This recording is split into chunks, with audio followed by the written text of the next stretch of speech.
GettingPositiveKarmaNow.com presents Bhagavad Gita for All, a lecture series by Nalin Narula, recorded in front of a live audience. Om Namo Bhagavate Vasudevaya. Om Namo Bhagavate Vasudevaya. Om Namo Bhagavate Vasudevaya.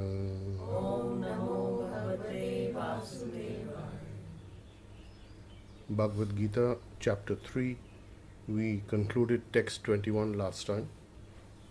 And the continuity is that text 21, Krishna is telling Arjun how everyone needs to work. And even if a person is situated in God consciousness, while they are detaching themselves from the worldly things, they still have to work in the world. And that is to fulfill their duties and to also set an example for people how to live and how to work and how to act. So the verse 21 says, Yad yad acharati shreshthas tad tad eva taru jana sayat pramanam kurute lokas tad anuvartate. That as a great personality acts, other people, the common people, will follow. So they have to be exemplary acts. So whatever standards one sets by one's actions, a so-called great man or a great person or a leader, the world will follow it. So the leaders are actually responsible for setting the example for the followers. So then we have text 22 of chapter 3. Name parasthiti नामे पार्थ अस्ति कर्तव्यम त्रिषु लोकेषु किंचन न अनवापत्तम अवापत्तव्यम वर्ते एव च कर्मणि. नामे पार्थ अस्ति कर्तव्यम त्रिषु.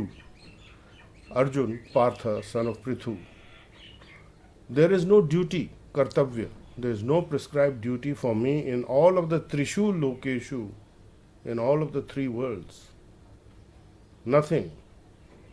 I am not in want of anything. Na anavaptam avaptavyam.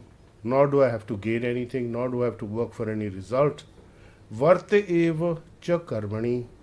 But I am still engaged in doing my duty. I am engaged in doing my work. Karmani. So there is a two words that have been used here which are of interest. One is kartavyam and the other is karmani. So he is saying that I have no prescribed duty in terms of getting rid of any work that is debt for me.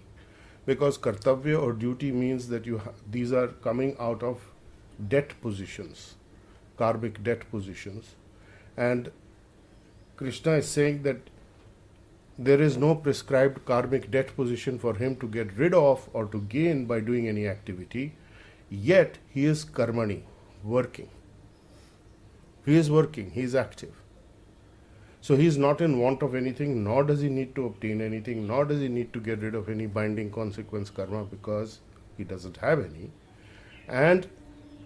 But he is certainly engaged in doing his karmani. So that some of the commentators have translated this as prescribed duty, but Krishna says, I have actually no prescribed duty.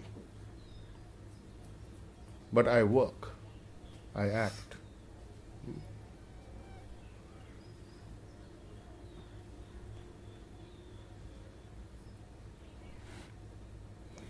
He explains this further in the next text 23. Yadi hi aham na vartivyam jatu karmani atandrita mama vartama anuvartate मनुष्या पार्थ सर्वसा यदि ही अहम न वर्तेयम जातु कर्मणि यदि if I do not varteyam engage myself at any time jatu at any time karmani in the performance of activity atandrita with great care mama vartma anuvartante manushya partha sarvasa if I did not engage in acting as though I am performing my prescribed duties with care, mama vartama anuvartante manushya partha sarvasa, then people would follow this also. All men would follow this path of not engaging in their dutiful work. So it is very, very important that I set this example, so that is the reason I am doing it, and I have nothing to gain. So my duty therefore comes not from my gaining anything, but for the benefit and the upliftment of all of mankind, basically.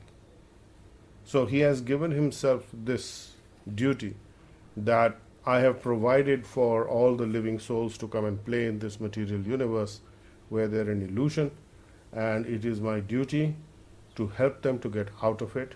So I must set the example. So he engages in work carefully so that people follow his example and not say that Krishna doesn't work and so therefore I don't need to work.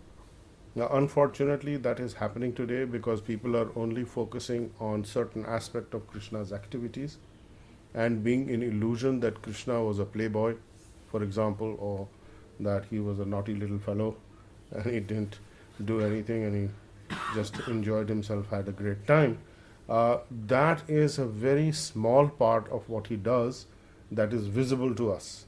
And if we understand through the Bhagavad Gita that what is his true position as the master of the universe, as the originator, the source of all sources, then we can begin to understand that we have to follow that example.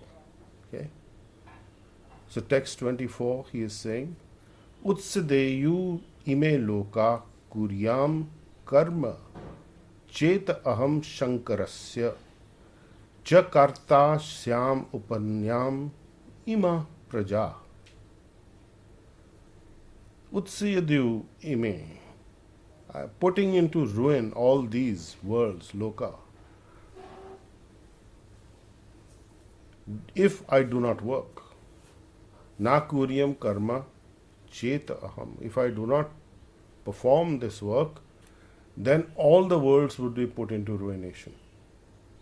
I would also be the cause of creating the Shankara population, the unwanted population, which Arjun was concerned about in chapter 1 when we discussed that he was concerned that the population would all go to hell, he would go to hell, and the whole of society would be ruined.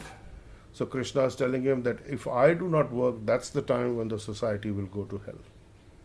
And that will be the reason of destroying the peace and progress of all the sentient beings, the praja. So, therefore, Varna Shankar, Shankarasya, is the unwanted population, the unqualified population who is disturbing the society. So, there is a tremendous amount of social disturbance taking place because of lack of knowledge and lack of following the example that Krishna has set or his followers have set. So he also says that, the instructions, the understanding is that the instructions of Krishna and the instructions or the following of his empowered representatives should be taken as guidance, and that should be taken as the standard rather than the exception.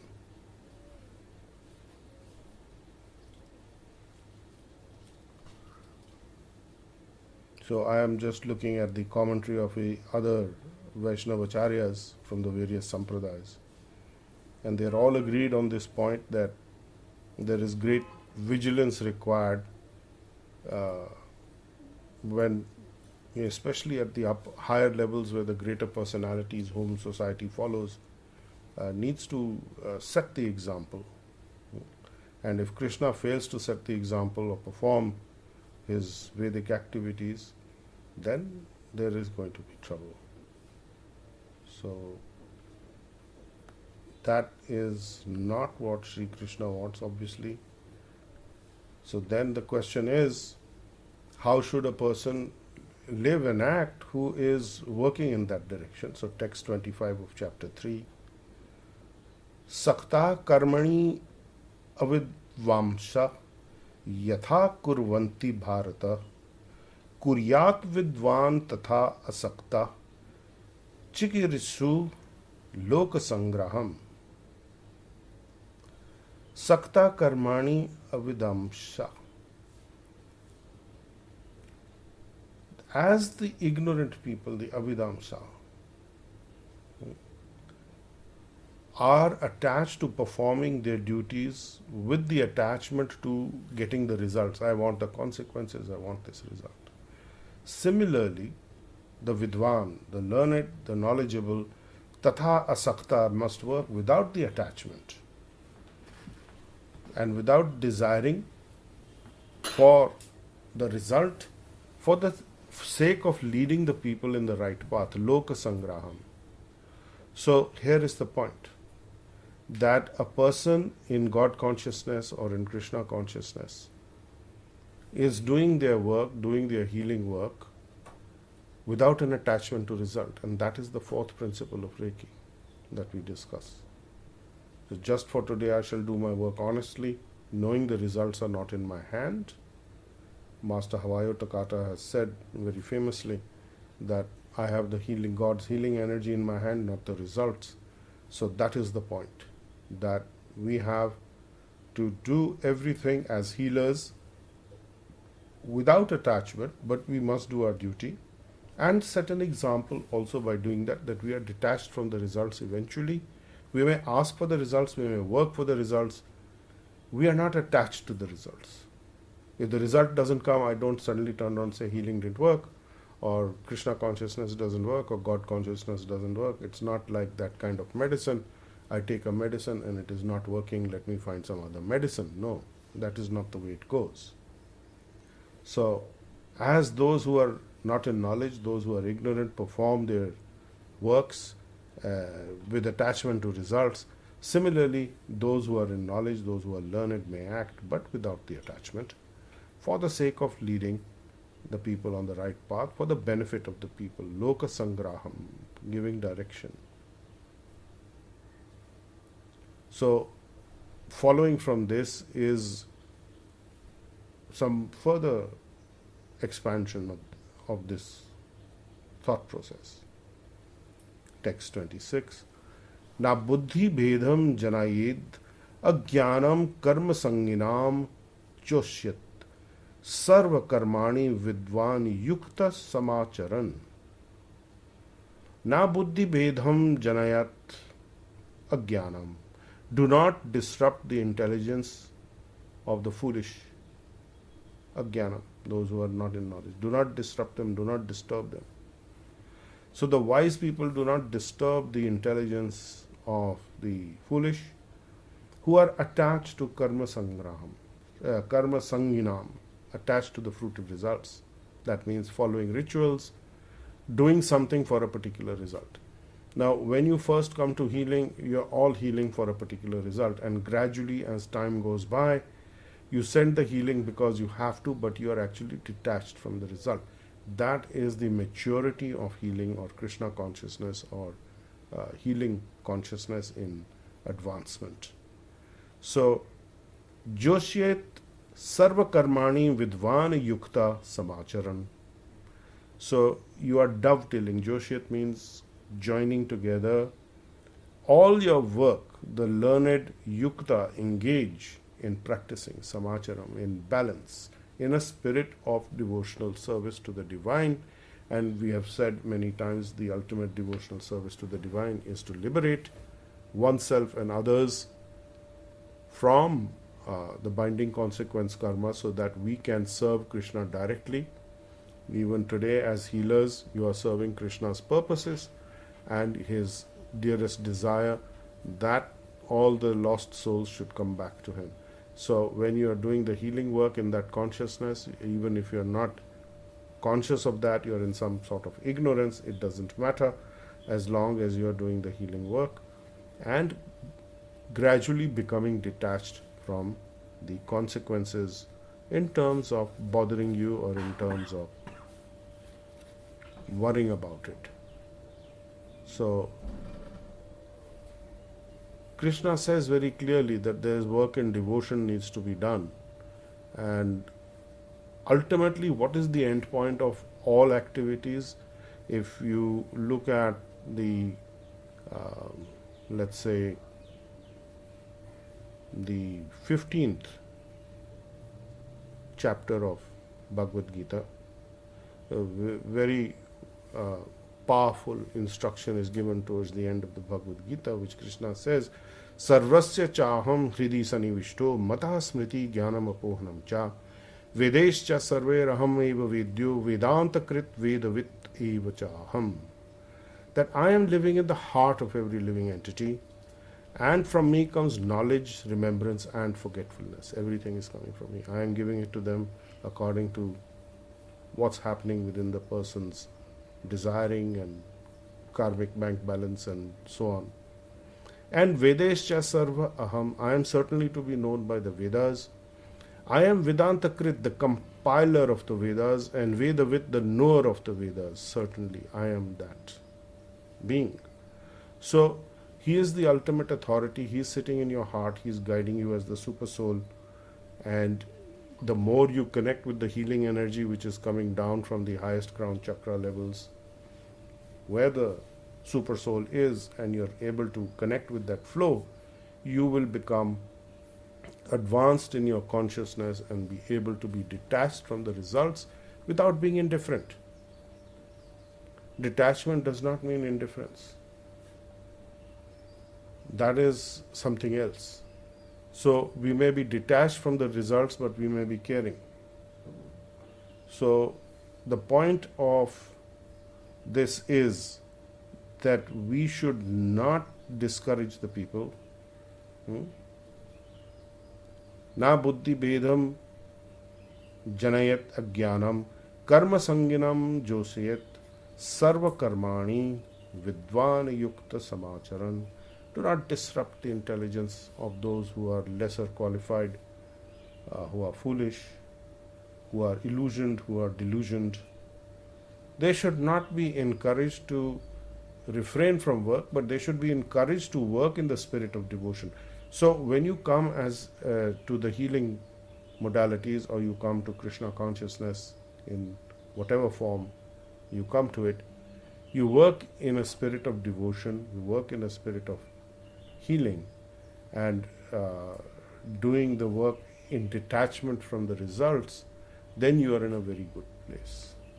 So you don't disturb people, oh, this is very bad, no. So the truth of this is, as Krishna says in text 27, Prakrite kriyamanani gune karmani sarvasa ahankar vimudha atma karta aham iti manyate. This is very, very significant. Prakrite kriya manani gune karmani sarvasa ahankara vimudha atma karta aham iti manyate. The soul that is under the influence of material nature, in illusion, bewildered by the false ego, vimudhatma, ahankar, I am the doer, I am the controller.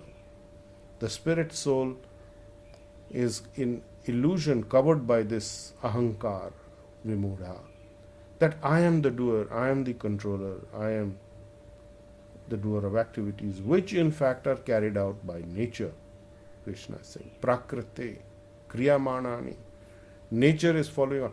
Krishna has covered this point earlier also. When a person is thinking, I am doing something and I am getting the result, he is actually contributing very little. We had covered that in previous meetings. And the person is thinking that I am the doer, I am the controller, I am responsible. So, in the sense that everything is happening according to my actions, and whereas the truth is that it is not. It's the three modes of material nature, the prakriti guna, that are acting, and these are actually arranging for things to be done. So, this is a false ego mechanism, and the person who is Vimudhatma does not know this. The foolish, Vimuda means stupid or foolish or person with a lesser capacity for intelligence, bewildered person. So that is a materialistic person that is thinking that he is responsible and it is Krishna has nothing to do with it, or the Supreme has nothing to do with it. And the person in false ego is taking credit for everything. I am the doer, I am the controller. And that is what needs to be healed. And he does not know that his proper balanced position is to be in working in detachment, working in devotion. So his eternal relationship with Krishna is forgotten when he is bewildered by these three material modes of nature, of goodness, of passion and ignorance.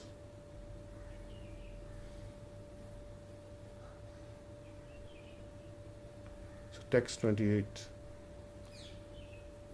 Tattvavit tu mahabaho guna karma vibhagyo guna guneshu vartante iti matva na sajjati. Tatavit tu mahabaho, O mighty armed one, Arjun, the knower of the absolute truth, the one who knows the truth. O mighty armed one, he does not work under the influence of material nature. He does not engage himself and the senses in sense gratification, knowing the difference in working for fruitive results and working in devotion. So the difference is that a person who is in knowledge of the truth works not under the influence of material nature. So what does that mean? He does not work for the guna and the guneshu. He is not engaged in satisfying these. So what is he engaged in? He is gradually becoming attached to just doing the work in devotion and not so much for the fruitive results, and ultimately not for the fruitive results at all. So it's a process, it's not overnight. So as you do that, in the process of healing, in the process of working itself, in doing the karmani, that it itself is going to be the cure. And if you work in the devotional service aspect with the healing energies coming down and covering everything that you do with it, gradually you should come to that point. And if you don't, then you need to examine why you're not coming to that point. So it's a gradual process.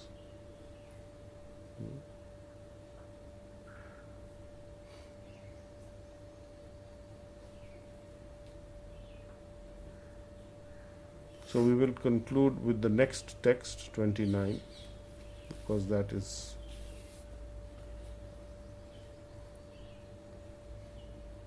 useful to study in this continuity. Prakrate guna samuddaha sajante guna karmasu tan akritsna vidha mandan kritsna vit na vichalayet. This is very stiff observation. Prakrite guna samudha. That driven and bewildered by the material modes of nature, where you identify yourself with the material modes of nature, with the body and so on. Sajante guna karmashu tana kritsa vidh, those with the poor fund of knowledge, mandan, who are very lazy to understand self-realization, kritsna vit, one who is not in factual knowledge. Na vichalaye, do not disturb them. The wise should not unsettle such people, because they will then get very ferocious or disturb or socially create a problem and be demoralized and so on. So do not disturb these people. So they are attached to bodily consciousness. If a person is too much attached to bodily consciousness, it's considered to be mandan, lazy person, without the understanding of the spirit soul. So if you are ignorant, you are thinking the body is the self, and everything connected to the body is what you are concerned about.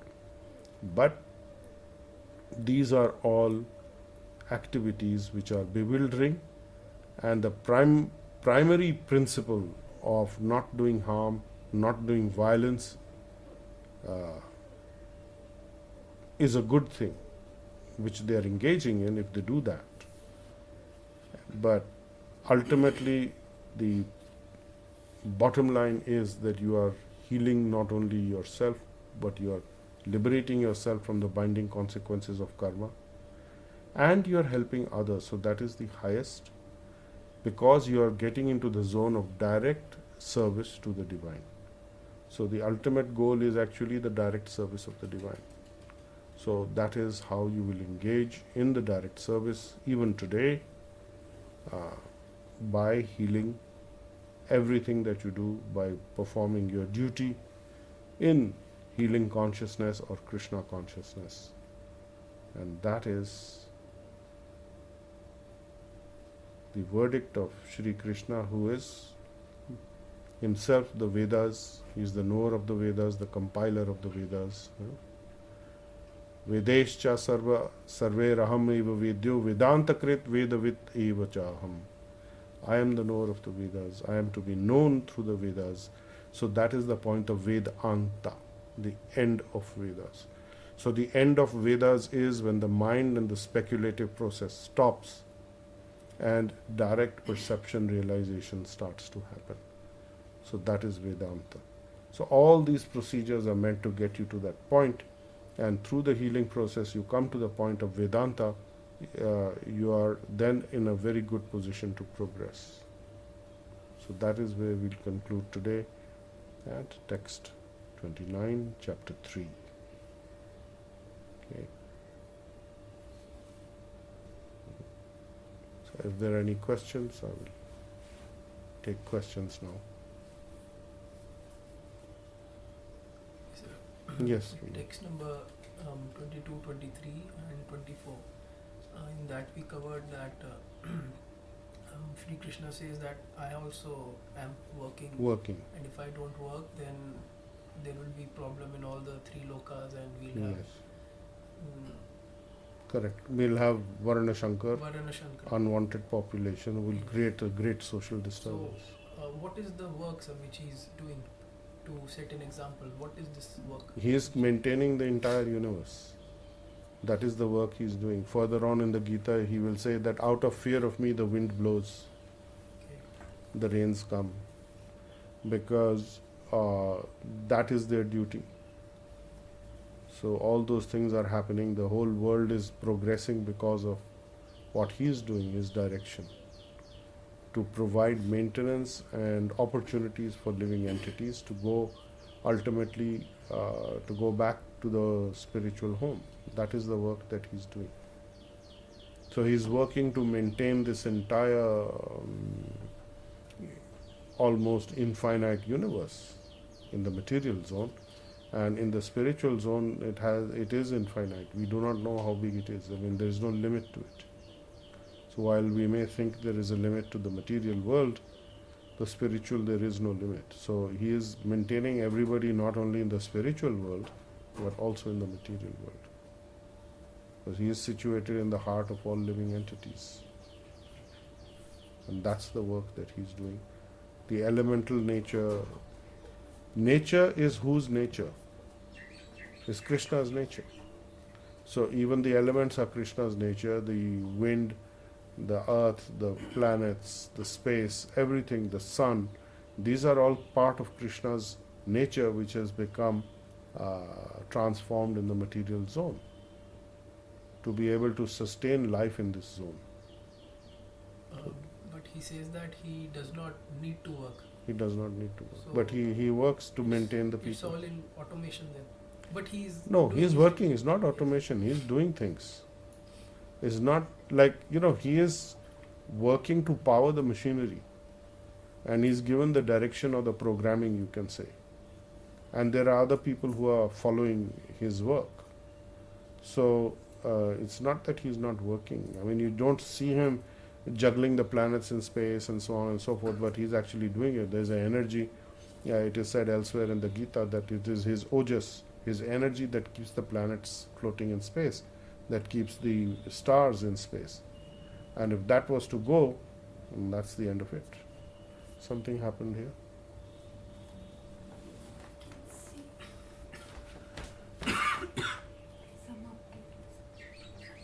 Okay. Right. Any other questions? Yes. What's the ultimate duty to Krishna, sir? Like you said, our ultimate duty is when we're released from here. How will we serve him there? You serve him whichever way he wants you to serve him. You could become grass, you could become tree, you could become cow, you could become his friend, you could become anybody. And so bodily transformation will take place, but according to how you and he want to engage with each other. So it's a two-way communication there. And the best part is you won't even know it. Because if you knew what it was all about, you would be in awe and reverence, and that is, you would be at the Vishnu level of connecting with him. Because at the Vishnu level, the devotees of Vishnu are connecting in awe and reverence. In Krishna, they are just connecting with pure love and just instinct, you can say. They don't know he's God. If they knew he was God, how would they deal with him? You understand? That is the thing. There was even a play written by a great Vaishnavacharya where there's a description of how, I think there was one, I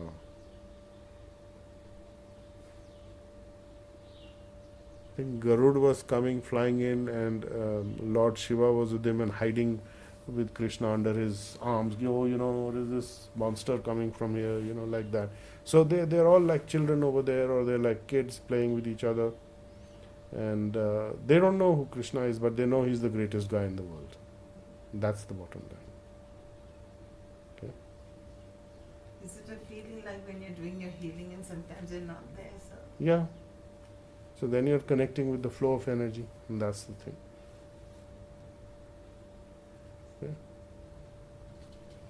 Okay, we can conclude here today. Om Namo Bhagavate Vasudevaya. Om Namo Bhagavate Vasudevaya. Om Namo Bhagavate Vasudevaya.